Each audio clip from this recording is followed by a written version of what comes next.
All right, I want to talk about a little writing which is by Henry David Thoreau, which is called Civil Disobedience. I normally haven't really made any videos on the transcendentalists,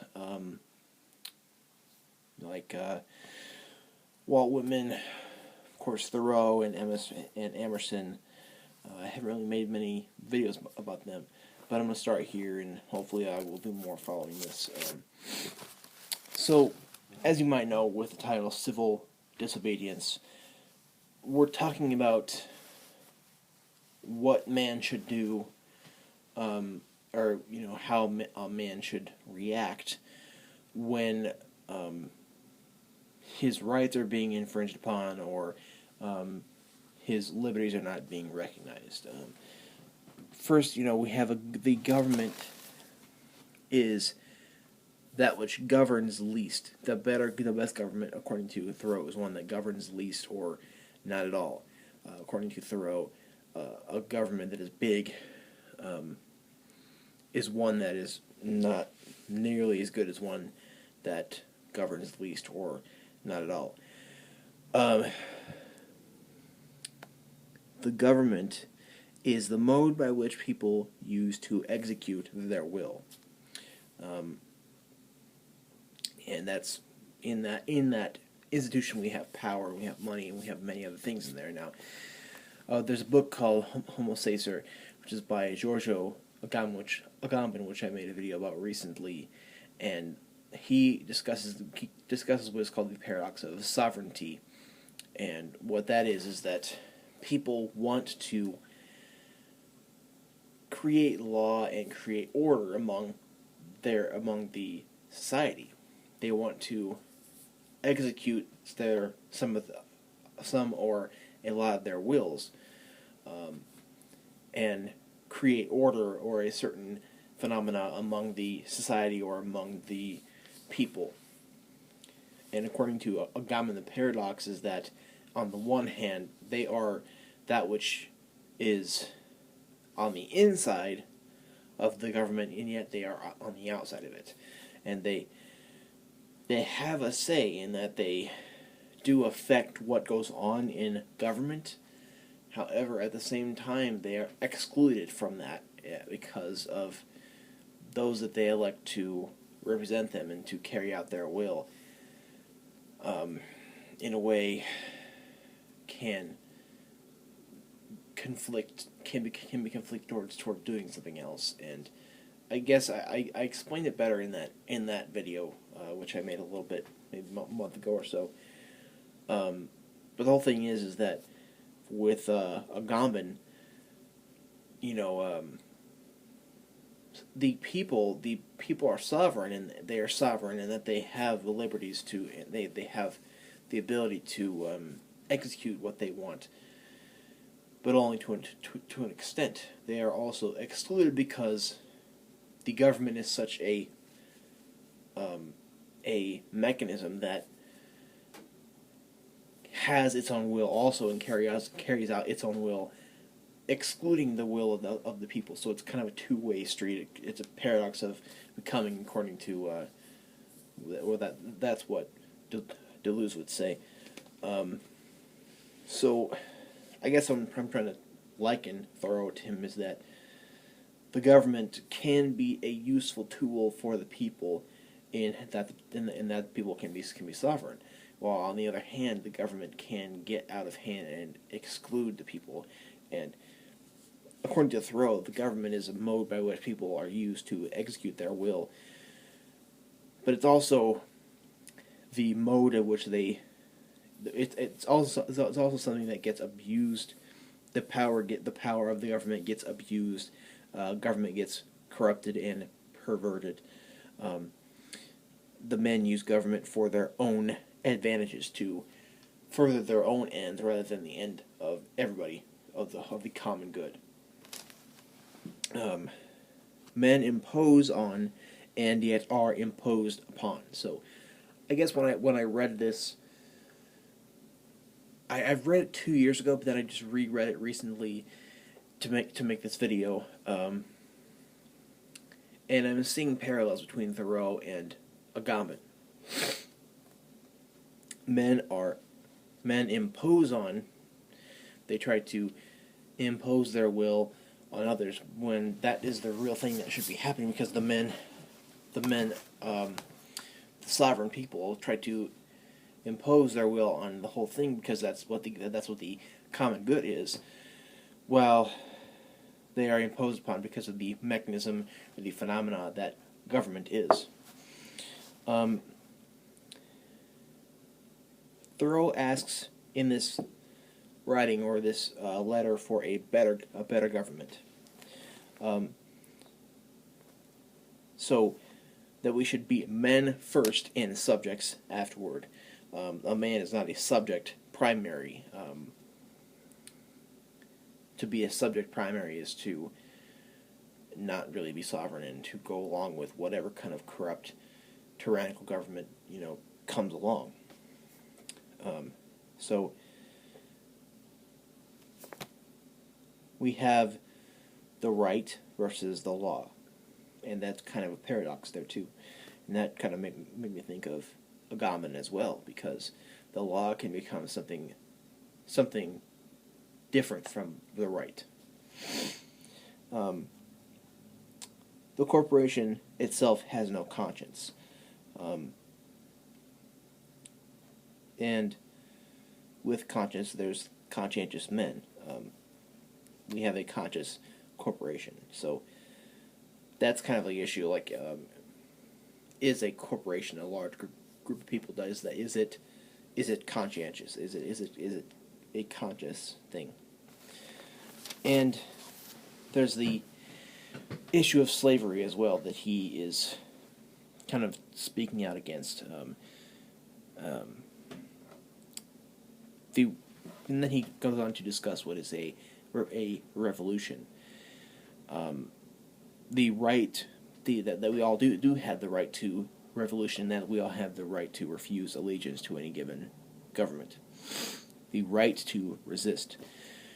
Like the American Revolution, the people who lived in the 13 colonies here,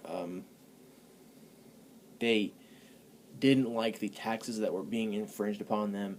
They didn't like the laws. They didn't like how they were being imposed upon. Therefore, they revolted, and they started this revolution and happened to win it. And that's why this country is here today in the form that it is today. So dislike. He also expresses dislike for the Mexican-American War, and he states that we should do justice to humanity no matter what the cost, whether that be to obey the government or to resist. It's about, and he does discuss the Mexican-American War and about how there is injustice in that itself. And that the justice and the good of humanity should be prior to any other cause, and we should try to promote the good of humanity or the justice of humanity, whether that be obeying a government or resisting it. So, what of the majority rules? We have the right versus wrong. Man is to eradicate the wrong. What does one do in light of an unjust law? The minority is powerless when it conforms to the majority. So the whole thing of majority rules doesn't seem to be the best thing, because the minority, who seems to think very differently from the majority, has no power here. So what should the minority do? Majority is that by the most power, the most money, but the majority doesn't necessarily have the best viewpoint. And today, like with the parties, the Democratic and the Republican parties, there's money and power in both of those parties. You know, we have third parties like the Independent Party or the Libertarian Party doesn't prevail because they don't have the most power, or they don't have the most money.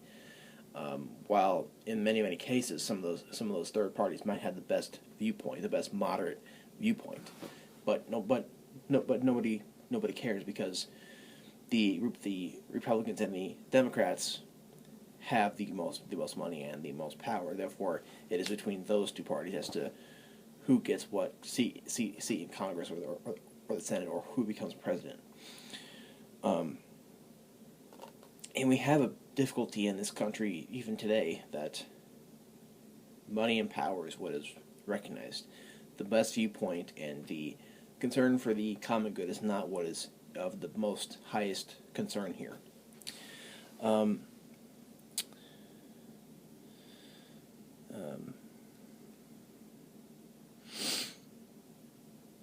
The minority must not conform to the majority. One is obligated to be moral, and if you are conforming to a majority that has a immoral viewpoint, but it has the most power, money, which is why it is in office, you are obligated to be moral and not to acknowledge the thing that is. You are obligated to be moral and to acknowledge the thing that is the best viewpoint and the best thing for the common good and for the justice of humanity. And a unjust government, what you do is you civilly disobey.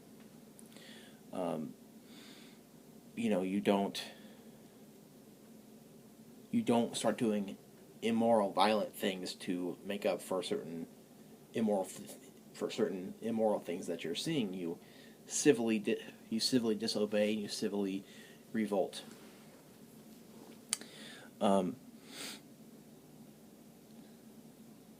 Thoreau was put in jail for not paying a poll tax, and he didn't pay that tax because he didn't find it to be moral for him to do so.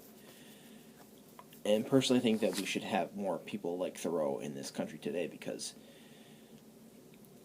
this country is not one that lives there, or that runs off of the notion of what should be done for the common good. It runs off of acknowledging and putting in power the people and the parties that had the most power and the most money as it is, and acknowledging that rather than acknowledging good viewpoints and good plans that are the best for the human people, or the best for humanity and the common good. So I love this little writing, this little letter.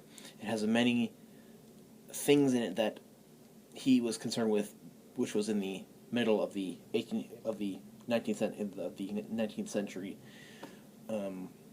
But a lot of the themes that most of the themes that he gives in this little writing have utmost gravity to today. They are very important today, and I think that many people should read this in order to kind of. I mean, I think we need to stop acknowledging the entities that are most powerful and most rich, and acknowledging that which is best for everybody and not just for a certain group of people. And that I think is what corrupts government, because there are special interest groups who have money and try to promote their own end. They've tried to further their own end and promote their own viewpoints, and they don't really care about it.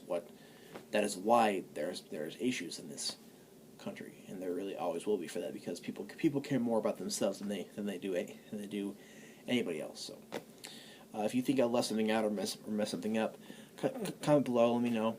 I'd love to discuss with you, or if you have a thing you want to discuss, anything you want to discuss further, also comment below, because whenever you comment, I get an email. If your comment is constructive, then I'll always respond. So thank you.